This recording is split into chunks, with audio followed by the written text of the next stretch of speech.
Our next speaker is Mr. Mark Jocumsen. He's a member of the Bahai faith and is one of the 9 elected members of the local spiritual assembly of Toowoomba, Australia. Mark is a very active interfaith speaker and panel member. Thank you, Mark, for coming.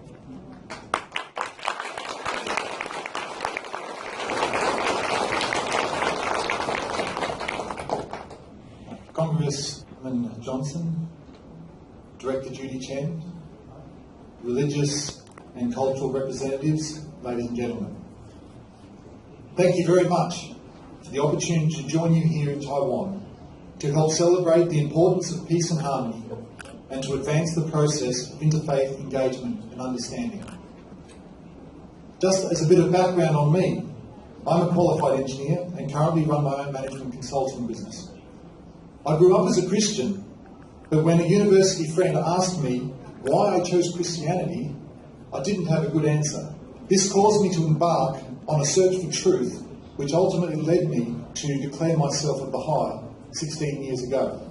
During this presentation, I will first explain why I believe interfaith engagement must play an important role in helping people in their search for truth and enlightenment.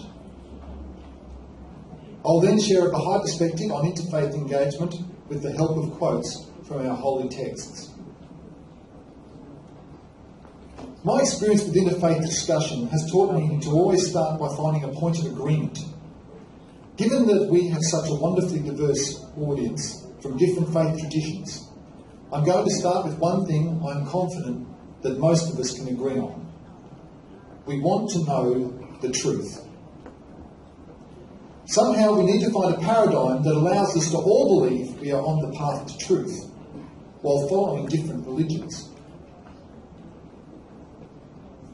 Let's compare seeking truth to scaling a mountain. I will call it the mountain of truth. At its summit can be found the actual truth, a perfect and complete understanding of all that was, is, and ever will be. It is not contradictory. It is unified and indivisible. It is where science and religion are in harmony. While many men have claimed to have reached its summit, I believe none have.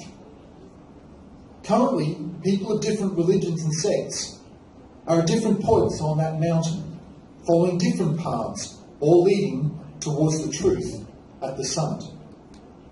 It is clearly evident that to reach the summit of truth, the diverse paths of the different religions must converge. For faith groups to approach the summit, they will need their beliefs to become increasingly aligned and congruent. Interfaith engagement must be focused on helping followers of all faiths ascend closer to the summit of truth by helping them achieve ever-increasing levels of agreement. In summary, we can tell whether a person is approaching the summit of truth when they are ready to adopt a consciousness of unity that welcomes people who are nearing the summit along alternate paths. That leads into my discussion as to why promoting interfaith engagement and understanding is so important to Baha'is.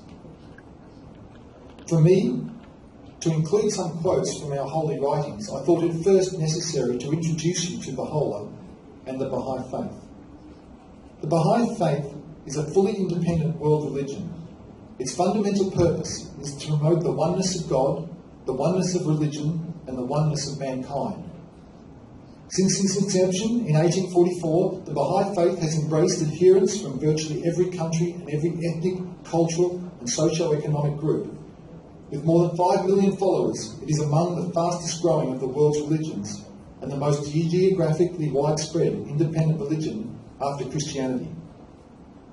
The central doctrine of the Baha'i faith is progressive revelation, which refers to the belief that religious truth is revealed by God progressively and cyclically over time through a series of divine messengers, and that the teachings are tailored to suit the needs of the time and place of their appearance. Baha'is therefore believe that the prophet founders of all the world's major religions are messengers of God, and none should be regarded as greater than another. Next year we celebrate 200 years since the birth of Baha'u'llah. During his ministry, He claimed to be the most recent in a line of divine messengers of God, including Abraham, Krishna, Zoroaster, Moses, Buddha, Jesus, and Muhammad. Baha'u'llah was born in Persia, now Iran, to a noble family. However, after announcing his universal message of peace and unity to the people of Persia, he was subjected to torture, imprisonment and exile for over 40 years at the hands of the Persian and Ottoman governments. He and his family were exiled from Persia to Palestine, now Israel, often under unbearable circumstances. He is buried within the shrine of Baha'u'llah, located in Bahai, near Akka, Israel. This is the most holy place for Baha'is and is visited by thousands of pilgrims every year. This is a photo of my family during our pilgrimage to the shrine of Baha'u'llah. His body is interred in the brick room on the right.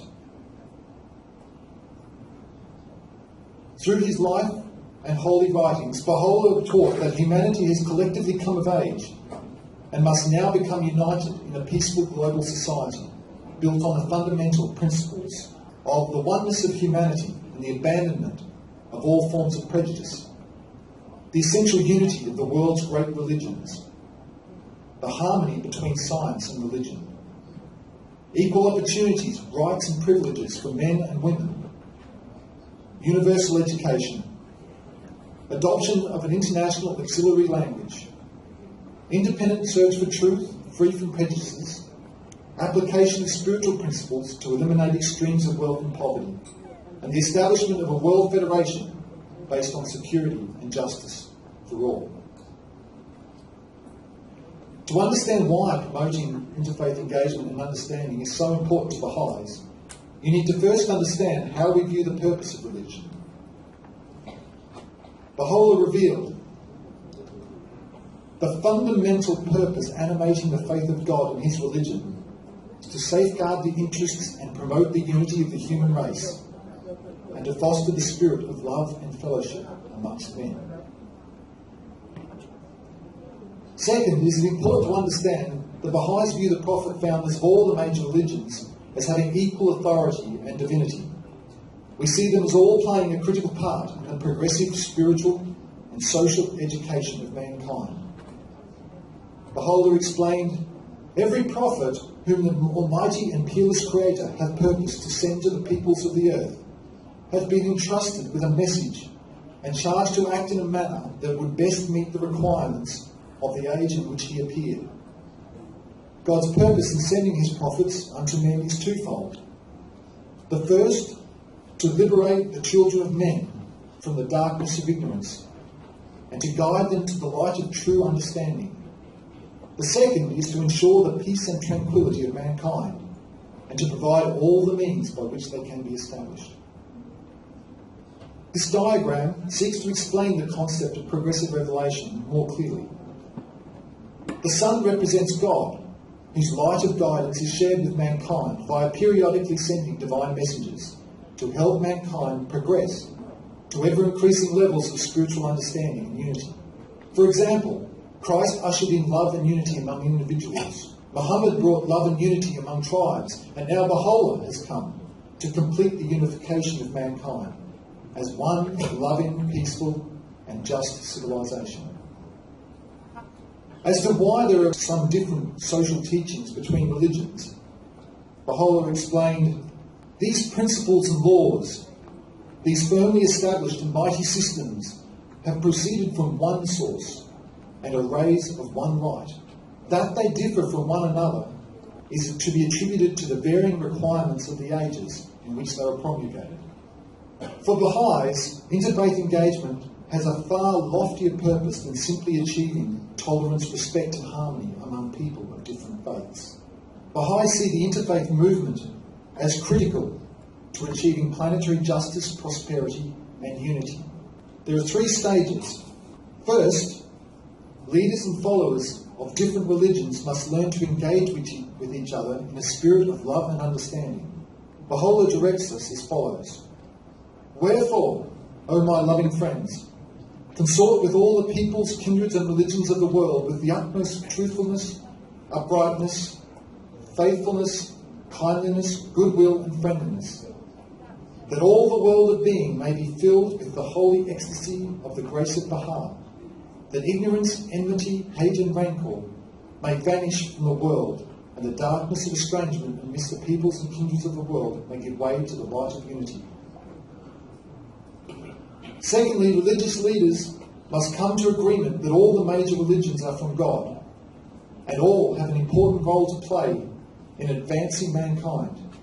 This may sound impossible, but it can be achieved if people learn to differentiate between the divine teachings of the prophets of God and the subsequent interpretations, theology and doctrines which have created the divided institutions we now refer to as religions.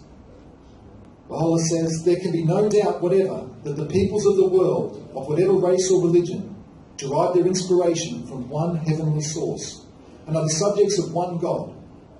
The difference between the ordinances under which they abide should be attributed to the varying requirements and exigencies of the age in which they were revealed. All of them, except for a few, which are the outcome of human diversity, were ordained by God and a reflection of his will and purpose. Finally, and by far most challenging, the world's religions must unite for the purpose of creating a just and peaceful planetary society. To do this, religious leaders must place the unification and advancement of mankind above their desire to protect and promote their particular faiths. Only then will the interfaith movement have achieved its full purpose. O contending peoples of the earth, set your faces towards unity, and let the radiance of its light shine upon you. Gather ye together, and for the sake of God, resolve to root out whatever is the source of contention among you. Then will the effulgence of the world's great luminary envelop the whole earth, and its inhabitants become the citizens of one city, and the occupants of one and the same throne. Religion has a huge amount to offer humanity. However, this beneficial effect is lost if we fail to unite. How can we expect people to take religion seriously when there is disunity, contradiction and hypocrisy at every turn? Our multi-faith mission needs to be to attract people to religion, not necessarily our own religion.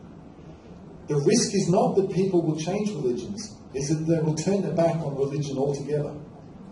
In doing so, they deny themselves the bounty of the ocean of wisdom contained in the holy writings of all the great religions.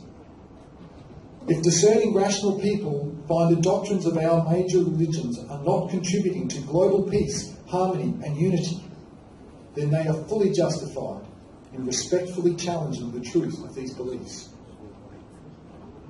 Interfaith engagement and understanding must start with religious leaders, but it will have limited effect unless it expands to include direct interaction between people of different faiths. This will allow people to seek truth for themselves rather than relying on what their religious leaders say. It is my hope that the interfaith movement will bring forth religious leaders who are open to the idea of religious unity and will help their congregations accept that other faiths are also from God and all have a part to play in carrying forward an ever-advancing civilization. Let me close with a final exhortation from Bahai.